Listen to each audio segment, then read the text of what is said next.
Так, для его изготовления необходимо раздавить в деревянной, фарфоровой или каменной ступке 1 килограмм свежей спаржи лучше зеленых сортов.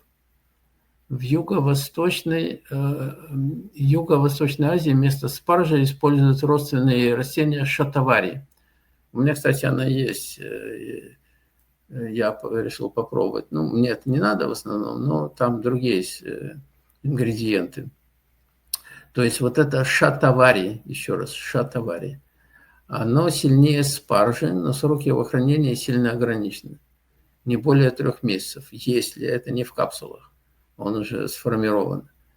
Ну, короче говоря, вот эта спаржа, да, если все-таки брать, да, она гармонизирует состояние свадхистана чакры, выравнивает соотношение между эстрогенами и прогестероном.